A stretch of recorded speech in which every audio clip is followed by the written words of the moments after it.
안녕하십니까 성도 여러분. 오늘 세계교회사 걷기 6번째 시간입니다. 저희가 지난 시간에서는 서로마 제국이 멸망당하는 것과 동로마 제국에서 정교회가 생기는 것, 그리고 서로마 제국 이후에 게르만 민족과 프랑크 왕조에 대해서 저희가 보았습니다. 저희가 지금 하고 있는 이 시대를 중세교회사 시대다라고 이야기를 합니다. 그런데 이때 476년 서로마 멸망부터 770년대 샤르마뉴의 통치까지 역사학자들은 이 시대를 유럽의 암흑의 시대다라고 이야기를 합니다. 원래 서로마가 있었을 땐 서로마가 굉장히 찬란하고 번성한 문화를 가지고 있었습니다. 그런데 그 그리스 로마 문명이 없어지고 나자 지성적인 퇴보가 발생하였습니다. 원래 유럽을 로마가 다스리고 있었는데 그 로마가 무너지고 나서 이제는 새로운 이민족들이 와서 각자의 지역에서 나라를 세워 나갑니다. 그런데 이 과정에서 계속적인 정복 전쟁이 있었고 또 나라가 아직 세워져 가는 과정이다 보니까 문화와 문명은 아직 발달하지 못하였습니다. 그러다 보니까 이 시대는 문화나 문명이란 것은 별로 없었고 끊임없는 전쟁들이 있었습니다. 그런데 이런 시기에 문화와 문명을 공급하였던 곳이 바로 교회와 수도원이었습니다. 중세 사람들에게 교회는 삶의 중심이었습니다. 그리고 수도원은 수백 년간 고전 문서들을 필사하고 보존한 학문의 보고가 되었습니다. 교회가 이러한 역할을 하도록 교회의 기초를 놓은 사람은 그레고리우스 1세입니다. 서로마가 멸망하고 100년쯤 지나서 그레고리우스가 64대 교황으로 즉위를 하게 됩니다.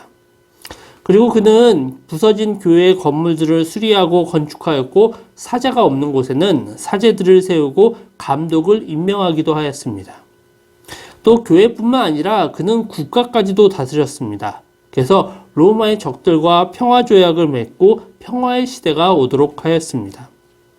또 그레고리우스는 음악에도 굉장히 조예가 깊었습니다. 그래서 지역에 따라서 달리 부리던 교회의 음악을 독특한 형식으로 통일시켜 만들었습니다. 그것이 바로 그레고리우스 성가입니다. 또 그레고리우스는 교회 내 성상을 만드는 것을 허용하였습니다. 우리가 유럽의 기독교 유적지를 가보면 어떤 성상들은 파괴되어 있기도 하고 어떤 성화들은 얼굴이 베어져 있거나 지워져 있는, 훼손되어 있는 경우들도 보게 됩니다. 이것은 교회 지도자에 따라서 누구는 성상이나 성화를 허용하여서 그것들을 만들고 그 후에 다른 지도자가 이것은 성경적이지 않다라고 하면 그것을 훼손하고 파괴하는 일들이 있었던 것입니다. 이것은 아직 정확한 신학적인 기준이 없어서 시대에 따라 그것이 오락가락하였습니다. 그런데 그레고리우스는 성상을 놓는 것을 권장하였었고 이것도 하나의 문화처럼 여러 곳에 만들어졌습니다. 또 그레고리우스는 성지를 방문하는 것을 굉장히 선행적인 일로 신앙적으로 좋은 행동으로 간주를 하였습니다. 또 그레고리우스는 교황으로서 그가 카톨릭의 교리를 만드는 일들도 하였습니다. 예를 들어 그는 성만찬을 제사다라고 가르쳤습니다. 그리고 성만찬을 하는 성찬대를 제단으로 불렀습니다. 그러다 보니 성찬을 드리는 것은 예수님이 골고다의 언덕에서 제사로 드려지는 것을 다시 반복하는 것이다 라고 생각했습니다. 그러다 보니까 우리가 성찬할 때 먹고 마시는 떡과 포도주가 예수님의 살과 피로 변한다라는 화채설이 여기에서 나오게 됩니다. 또 그레고리우스는 연옥의 교리도 가르쳤습니다. 이것은 신자가 죽으면 바로 천국으로 가지 못하고 자신의 죄를 해결할 때까지 연옥에 머물면서 죄값을 다 치르게 된다라는 것입니다. 근데 이것은 성경에는 나오지 않는 교리입니다. 또 이 교리 때문에 나중에는 중세교회가 면죄부를 판매하는 큰 잘못을 저지르기도 하였습니다. 이러한 화채설이나 연옥설은 카톨릭에서는 주장하고 기독교에서는 부인하는 내용들인데 그는 교황이다 보니 이런 신학적인 기초들을 놓게 하였습니다. 반면 그레고리우스가 잘한 일도 있었습니다. 그는 잉글랜드에 40명의 수사들을 파견하였습니다. 요즘 말로 하면 선교사를 보낸 것이죠. 그 선교 활동으로 인해서 잉글랜드의 왕이 예수님을 믿게 되었고 잉글랜드는 로마 천주교의 영향 아래에 들어오게 되었습니다. 이 당시에 유행했던 것이 바로 수도원이라고 했습니다. 이런 수도원은 어떻게 생기게 되었을까요? 서양 최초의 수도원은 안토니우스가 세운 것으로 알려져 있습니다. 그는 원래 굉장한 부자였었는데 부모님을 죽고 나서 물려받은 재산들을 다 팔아 가난한 사람들에게 주고 자신은 이집트 사막에 가서 금욕적인 삶을 살았다라고 합니다. 그리고 그가 이러한 금욕적인 삶을 사는 것이 많은 사람들에게 충격을 주었고 수천 명의 사람들이 그를 따라 사막으로 들어갔습니다. 그리고 그들이 함께 모여 살면서부터 수도원이 시작되었습니다. 이 당시는 이런 식으로 고행을 쌓는 그것을 통하여서 자기 몸을 연단하는 수도사들이 많이 있었습니다. 시므온이라는 수도사는 여러 달 동안 목만 땅 위에 내어놓고 나머지는 땅 속에 묻혀서 살았다라고 합니다. 또 나중에는 그가 안디옥 근처에서 2m나 되는 꼭 기둥을 세우고 그 꼭대기에 올라가서 생활을 하였다라고 합니다. 그리고 더 나아가서는 아예 그 기둥의 높이를 20m까지 올렸다라고 합니다. 그리고 그는 무려 35년간이나 기둥에서 내려오지 않고 생활하여서 기둥성자다라는 별명을 얻기도 하였습니다. 이렇게 초기의 수도원들은 이러한 성자들, 특별히 고행을 하는 사람들을 따르는 사람들이 함께 모여서 수도원이 되는 경우들이 많이 있었습니다. 그리고 이러한 수도원들은 기도와 성경 연구 외에 고아와 소외된 자들을 돌보기 위한 노동과 봉사를 함께 하기도 하였습니다. 이런 수도원들은 그리스와 터키 지역에만 100여 개 가까이가 있었다라고 합니다. 그리고 이것은 동방 지역에서 생겨난 수도원입니다. 반면 서방 기독교 수도원의 시초는 베네딕트 수도원입니다. 베네딕트 수도원은 금욕과 고행을 강조하기보다는 질서와 규범이 지켜지는 범위 내에서 지혜로운 수도 생활을 강조하였습니다. 이런 수도원은 유럽 곳곳에 많이 퍼져나가게 되었고 중세 후기에는 자녀가 수도원에 가서 성직자가 되는 것을 최고의 성공으로 여기기도 하였습니다. 하지만 수도원에서 생활한다라고 해서 무조건 거룩하여지는 것은 아닙니다. 사람들이 수도원에 가서 생활을 했던 것은 세상적으로 자기에게 들어오는 그런 유혹들을 끊어내고자 하였던 것인데 인간의 죄는 밖에서 안으로 들어오는 것이 아니라 인간 안에서 밖으로 나아가는 것이기 때문입니다. 그래도 세속을 떠나 있기 때문에 유혹이 덜하긴 하였지만 수도원 안에서도 인간의 욕망들은 끊임없이 죄를 지었고 수도원이 타락하는 경우들도 여러 번 있었습니다. 또 이 당시에 가장 큰 변화는 바로 이슬람의 등장입니다. 이슬람교는 7세기에 아라비아 반도에 있는 무하마드에 의해 창시되었습니다. 그는 아브라함의 아들 이스마엘의 후손이었습니다. 무하마드는 무역을 하는 삼촌을 도와 여러 나라를 돌아다녔고 그러면서 여러 종교를 경험하고 이슬람교를 창시하였습니다. 이 이슬람교는 유대교와 기독교를 본따 만든 종교입니다. 무하마드는 622년 자신의 고향에서 박해를 받자 북쪽 메다니로 거처를 옮겼고 이때를 이슬람교의 원년 헤지라라고 이야기를 합니다. 그리고 무하마드는 메디나에서 왕이 되어서 자기가 만든 교리를 사람들에게 가르쳤고 그것이 바로 이슬람의 경전 꾸란입니다. 무함마드는 이스마엘의 자손답게 전쟁을 잘하였고 이것이 이슬람 교인들에게 존경의 대상이 되었습니다. 그는 자신을 따르지 않는 유대인들 800명을 참수해 죽이기도 하였고 꾸란에 의하면 그것은 결코 잘못된 행동이 아니었다라고 합니다. 또한 무함마드는 자신을 박해했던 메카를 공격하여서 점령하였고 그것을 성지화하였습니다. 흔히 사람들을 이슬람교는 평화의 종교다라고 인식을 하는데 무함마드는 모든 사람의 운명은 알라가 이미 정해놓았다라고 가르칩니다. 그리고 그 운명이 정해졌기 때문에 더 이상 죽음을 두려워할 필요가 없습니다. 또한 칼은 천국문의 열쇠다라고 가르치면서 알라를 위해 전쟁을 하다가 죽는 것은 천국으로 가는 지름길이다라고 합니다. 그래서 이 교리에 따라서 강경파 무슬림들은 지하드라고 불리는 거룩한 전쟁, 성전을 계속하고 있고 그것으로 인하여서 테러와 내전들이 끊이지 않고 계속 일어나고 있습니다. 이런 이슬람들은 신앙에 5가지 기둥이 있다라고 이야기합니다. 하루에 5번 기도하는 것. 처음은 그들이 바로 믿음을 가지는 것, 알라를 믿는 것과 두 번째는 하루에 5번 기도하는 것, 또한 선행을 베푸는 것, 그리고 라마단 기간에 금식을 하는 것, 또한 메카 성지순례를 갔다 오면 구원을 받을 수 있다라고 가르칩니다. 이것은 기독교에서는 오직 믿음 하나만 가지면 된다라고 믿음만을 강조하는 기독교와는 다른 모습입니다. 그리고 이 이슬람의 꾸란에는 예수님도 등장을 합니다. 근데 예수님은 선지자 가운데 한 사람으로 등장을 합니다. 그리고 그 예수님이 하나님의 아들이다, 메시아다라는 사실은 그들은 믿지 않고 있습니다. 오히려 무함마드가 예수보다 더 높은 선지자다라고 주장을 합니다. 그래서 이러한 이슬람은 무함마드가 사망한 이후에도 더욱더 번창을 하였습니다. 근데 이 이슬람이 번창하게 된 방법이 무엇일까요?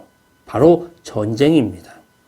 이슬람교는 북아프리카와 비잔티움 제국, 페르시아 제국, 동남아까지 계속 퍼져나갔고 그 나라들을 계속 정복하면서 자신들의 종교를 퍼뜨렸습니다.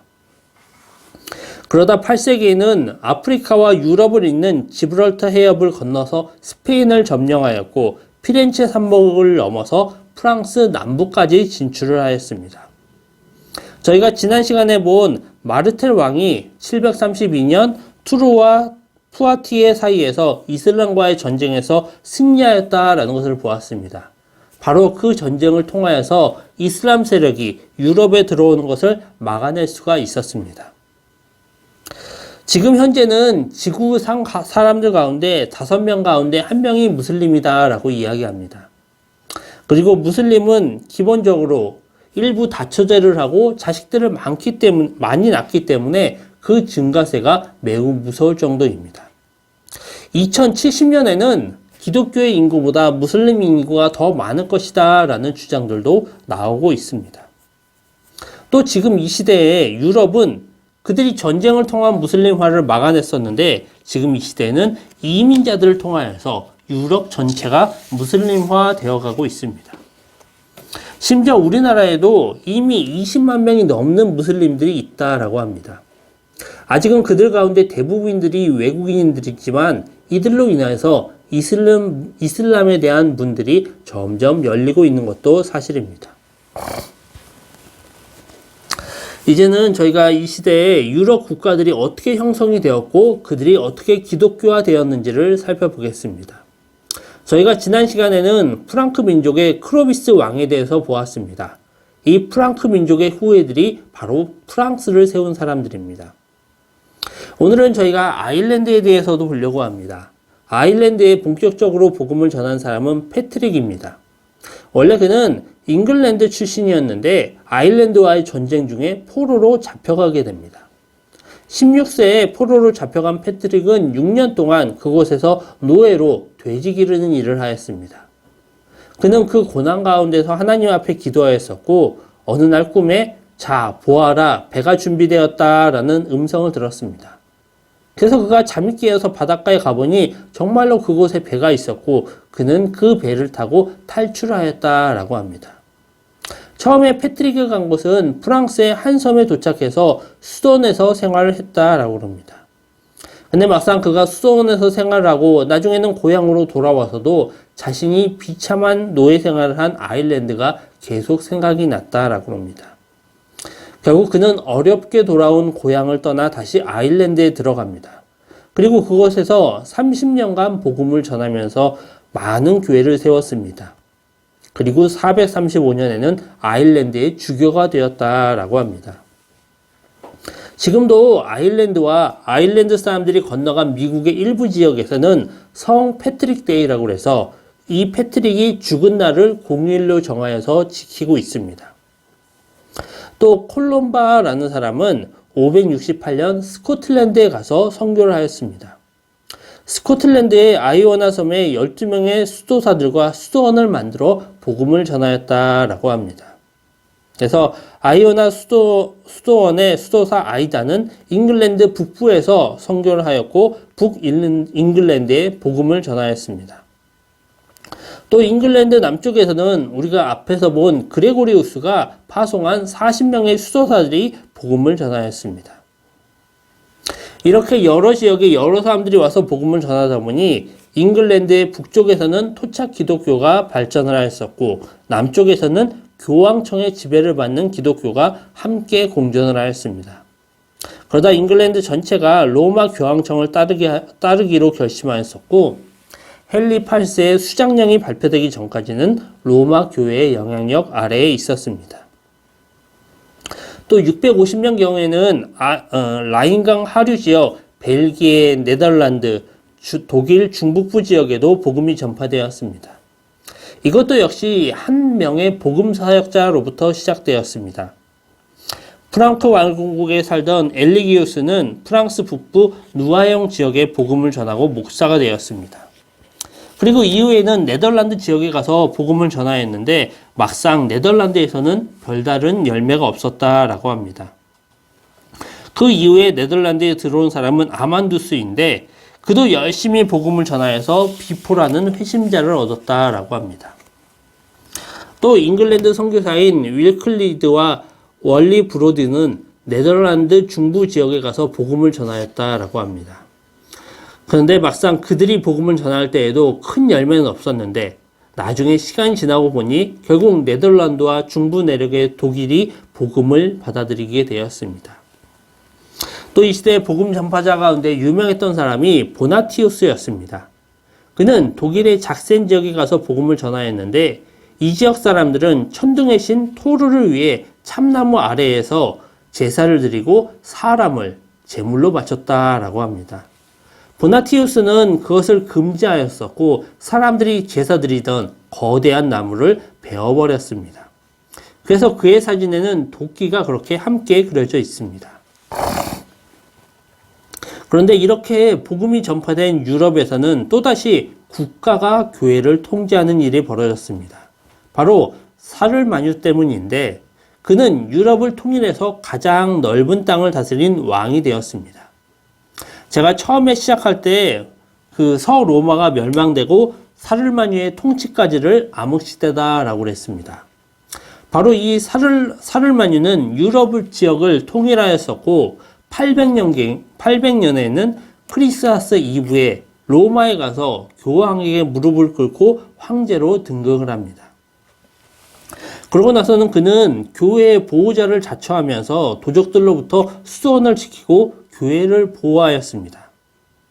그런데 막상 이 사르마뉴는 신앙을 힘으로 폭력으로 강요했습니다. 그래서 전쟁을 해서 전쟁포로를 4,500명을 잡았는데 그들 전체에게 세례를 베풀었습니다. 만일 그 가운데 세례를 거부한 사람이 있으면 그는 끌려나가서 죽임을 당하였습니다. 결국 살려면 세례를 어쩔 수 없이 받아야만 되는 것이었습니다. 또 사르마뉴는 부활절 전 40일 동안 사순절 기간 동안 백성을 금식시키기도 하였습니다. 이것 때문에 사람들이 사순절이 시작되기 일주일 동안 고기와 술을 실컷 먹는 카니발이라는 축제가 생겨났다라고도 합니다. 또한 나라 일을 하는 공무원들은 주일과 기독교 명절에 반드시 예배에 참석해야 됐었고 이방의 제사장들과 점쟁이들은 대부분 체포해서 옥에 가두거나 죽였습니다. 이렇게 힘으로 신앙을 강조하던 법은 오래가지 못하고 폐기되었습니다.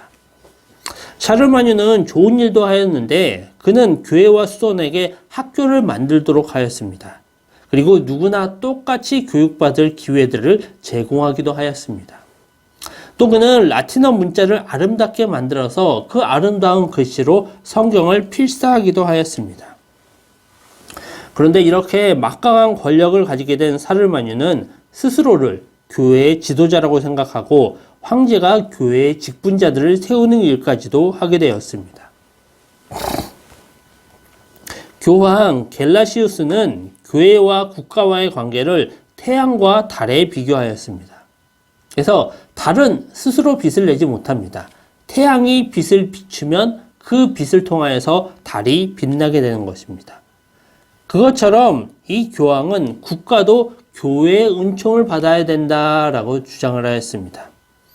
막상 근데 사르마뉴는 그와는 반대로 오히려 국가가 교회를 통치하고 은총을 내리는 것으로 생각을 하였습니다. 그래서 이 당시는 국가와 교회가 일치시 되다 보니까 그 가운데 누가 우선순위를 갖느냐, 누가 더 파워를 많이 갖느냐를 가지고 여러 가지 문제들이 생겨나게 되었습니다. 그럼 이렇게 유럽 지역에는 복음들이 잘 전파가 되었는데 그 복음이 유럽 지역 안에만 머물고 있었을까요? 지금 저희가 보는 책에는 안 나온 이야기지만 이 당시의 복음은 유럽 지역뿐만 아니라 그 유럽을 건너서 실크로드를 통해 아시아까지 전파가 되었습니다. 그것을 전파한 종교자들을 네스토리우스 교파다라고 이야기합니다. 이들은 정통파는 아니었지만 중앙아시아와 동아시아까지 기독교를 전파하였습니다. 또 이들은 신앙만 전파한 것이 아니라 서양의 사고나 문화, 철학들도 함께 전하였습니다. 이후에 800년대 이슬람교가 중앙아시아를 통치하면서 네스토리우스의 복음 전파는 둔화되었지만 그들의 복음은 중국까지도 도달하게 되었습니다. 635년 네스토리우스교는 중국 장안에 소개가 되었고 이것을 중국 내에선 경교라고 불렀습니다. 이 시대에 중국의 황제는 그 유명한 이세민이었습니다. 그는 군대를 모아 고구려에 쳐들어갔다가 영계소문에게 패하고 안시성의 양만춘에게 한쪽 눈을 잃었다라고 전해집니다. 그리고 이것은 그 중국 지역뿐만 아니라 발해 지역까지도 퍼져나가게 됩니다. 여기 나오는 사진을 보면 벽에 불상을 3개를 세워 놓았습니다. 근데 막상 각자의 그 가슴에는 십자가 문양이 있습니다. 그리고 여기 있는 이 큰 돌은 781년 네스토리우스파의 중국 전례를 알려주는 대진경교 유행 중국비라고 합니다. 이것은 경교가 중국에 도착하는 과정과 아레하, 즉 우리가 야훼라고 부르는 분의 천지창조라는 모습들, 그리고 삼위일체에 대한 신비와 회심과 구원에 대한 설명도 있다라고 합니다. 바로 복음은 이렇게 글로써 선포하고 있었다라는 것입니다. 또 이 당시 당나라는 통일신라와 밀접한 관계를 맺고 있었습니다. 그러다 보니까 이 경교는 신라에도 분명 영향을 주었을 것입니다. 여기 보이는 작은 불상은 불국사에서 발견된 것입니다. 그런데 이 모습을 보면 한 여인이 아이를 안고 있습니다. 그래서 이것을 예수를 아는 성모 마리아 소상이다 라고 이야기를 합니다. 또 이 그림도 불국사에서 발견된 것인데 바로 이 십자가 문양입니다. 그것이 신라시대까지 전파되어서 이렇게 유적으로 기독교가 남아있게 되었다라는 것입니다.